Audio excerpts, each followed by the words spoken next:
The play opens on the deck of a ship in the middle of a tempest, or huge storm. The ship is completely out of control and looks like it's going to crash. The passengers are Italian nobles who are on their way to Africa for a wedding. They come above board to ask the crew what's happening. It's complete chaos. The group are told off by a stressed bosun, who is the person responsible for the crew and ship's equipment. He sarcastically asks if they could use their royal authority to command the storm to calm down. The scene ends with them still in mortal danger. Will any of them survive? Scene 2 puts the brakes on suddenly, tearing us from the storm to a strange island. Our protagonist, or main character, Prospero, and his daughter Miranda discuss the storm by the shore. Prospero says he caused the storm, but assures her that nobody was harmed. He tells Miranda the truth about their past. He was once the Duke of Milan, and a powerful magician to boot. But his evil brother, Antonio, betrayed him with the help of Alonso, the King of Naples. Antonio decided not to murder Prospero because of Prospero's popularity, instead shipping him and his baby daughter off in a leaky boat and hoping they'd drown.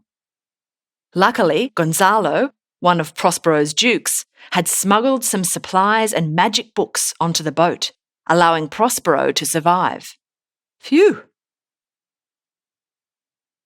Prospero then reveals that the people shipwrecked in the storm were the enemies in his story, and he's out for revenge. Prospero uses a magic charm to put Miranda to sleep. Prospero summons his spirit servant, ARIEL. ARIEL explains that he caused the storm exactly the way Prospero asked, and that the crew members were scattered around the island. ARIEL asks Prospero to take a year off his servitude, as Prospero had promised. Prospero is outraged and reminds ARIEL that he would still be trapped in the tree that an evil witch called Sycorax put him in many years ago if it weren't for him. Then he softens up and says that if ARIEL carries out the plan perfectly, he will be set free in 2 days. After ARIEL leaves, Miranda wakes up and she and Prospero go to Caliban, an ugly spirit and the son of Sycorax. Caliban is Prospero's other slave, but he is much less obedient than ARIEL. Caliban complains to Prospero, saying that he believes he deserves the island, as he inherited it from his mother before Prospero invaded. In response to Caliban's disobedience, Prospero threatens to use magic to hurt him with terrible cramps and stitches. He reminds Caliban that he is being treated so harshly because he attempted to violate or rape Miranda, and therefore deserves everything he gets. Prospero sends him off to collect firewood. ARIEL returns, invisible, playing music and leading Ferdinand, the Prince of Naples.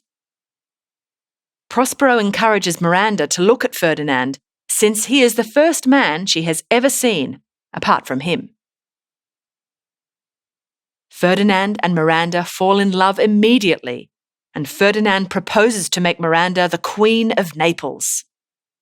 Prospero fears that the relationship is proceeding too fast, so he accuses Ferdinand of being a spy and a traitor. Ferdinand is outraged and draws his sword while Prospero casts a spell which leaves the prince unable to move. When Miranda tries to beg for mercy, Prospero brushes her off. He leads the weakened Ferdinand away and warns Miranda not to talk to him. Talk about a rough first date.